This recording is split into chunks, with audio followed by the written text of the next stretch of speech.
Hello everyone.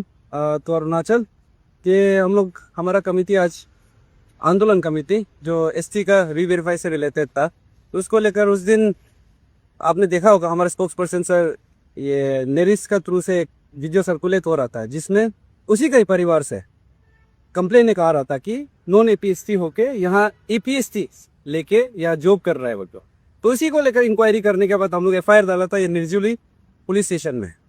तो उस through में आज हम लोग पूरा एवरीथिंग चार्जशीट तो फाइल हो चुका है, एफआईआर फाइल हो चुका है, मीन तो स्टेटमेंट एनरोल के लिए था, तो एवरीथिंग तो हो चुका है, रजिस्टर भी हो चुका है ये।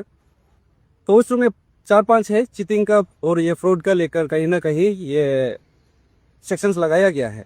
तो इसी को लेकर बात और थोड़ा आगे आप लोग को थोड़ा रिवील कर देता है कि जब हम लोग एफआईआर सबमिट किया था उससे लेकर एफआईआर रजिस्टर होने तक का बीच का जो समय था, कितना हम लोग को रगड़ना पड़ा है ये इसको रजिस्टर कराने के लिए, आप लोग को पता भी नहीं है।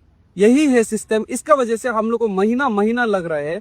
सोच के देखिए, हमारे आंदोलन मेंबर्स का परिवार वाला जिसको खुद हम लोग पता है कि वो नॉन एपीएसटी, इवन वो खुद भी स्टेटमेंट देता है कि वो एक नॉन एपीएसटी है, इसको भी अगर पुलिस लोग का तरफ में रजिस्टर करने के बाद भी अगर हटाया नहीं जा सक रहा है, इतना मुश्किल और इतना कानून पे कानून हम लोग को ऊपर में बताया जा रहा है, प्रॉपर प्रोसीजर के बाद भी इवन जिसका ऊपर एक्यूज है, जो एलाइज्ड है, वो खुद भी कह रहा है कि उसका स्टेटमेंट की वो एक नॉन एपीएसटी है।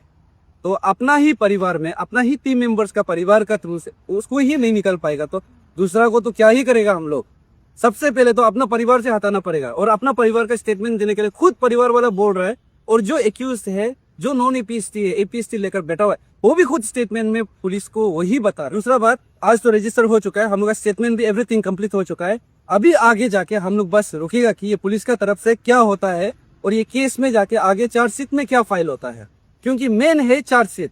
केस को तो सब समझ में आ जाएगा, इवन जज भी समझ में आ जाएगा, एडवोकेट भी समझ में आ जाएगा, इवन वो खुद एक्यूज भी समझ में आ जाएगा, लेकिन चार्जशीट कैसा होता है वही केस का फाइलिंग का उसको देखता है।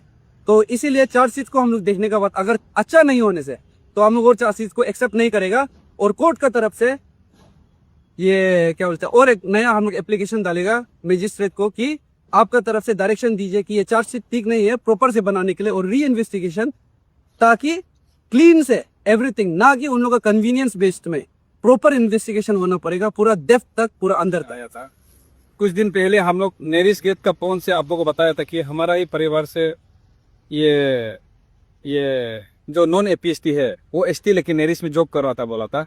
तो अभी पूरा सबका स्टेटमेंट ले चुका है और न्यू दिल्ली पुलिस स्टेशन में केस रजिस्टर भी हो चुका है। इसका पूरा अपडेट आपको मिल जाएगा। जैसे कि हमारा हाई पावर कमेटी का जो एसटी का ये मिलो अम्बो है, ये कंप्लेंट दिया था, तो इसका कुछ हद तक पूरा सही हो गया। अभी हमारा पुलिस स्टेशन न्यू दिल्ली का ऊपर है चार्जशीट। जो एक्यूज था वो भी आके बोला कि उन्होंने पीएसटी एसटी लेके जॉब कर रहा है बोल, वो भी बोला।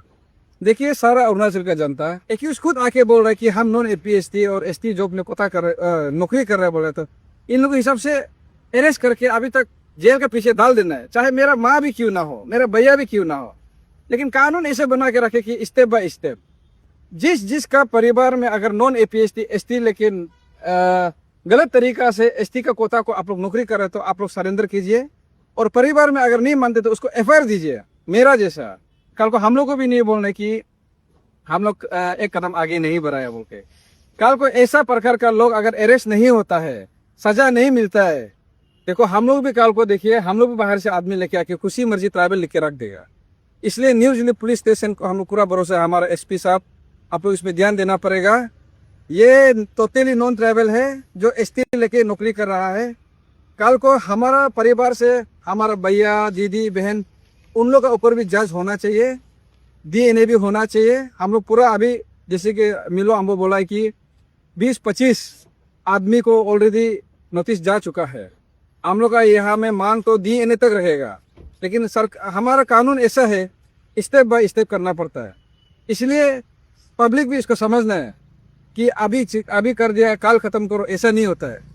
इसलिए अभी पूरा का पूरा अभी न्यू दिल्ली पुलिस स्टेशन में केस रजिस्टर हो चुका है। इसका चार्जशीट कैसे बनता है उसको दिखेगा, और पूरा भरोसा है और पुलिस प्रशासन करेगा। जो नॉन ट्राइबल है नॉन ट्राइबल लिखना पड़ेगा, बायस नहीं होना है। और हम लोग जीता जगता यहाँ में विटनेस बैठ रहा है, कि मेरा माँ नॉन ट्राइबल है तो मेरा माँ का परिवार कैसे करके ट्राइबल होगा। इसलिए जो यहाँ में ट्राइबल का कोटा में नौकरी कर रहा है उसको अरेस्ट करना है कानूनी तौर पर, और उसको सजा भी मिलना है। और जो नॉन ट्राइबल के ट्राइबल का कोटा को छीन के यहाँ में इतना नौकरी पैसा से उसका पूरा रिकवरी भी होना है, चाहे मेरा परिवार में कोई भी हो, इसमें हम स्टैंड बिल्कुल भी नहीं रहेगा। Thank you so much.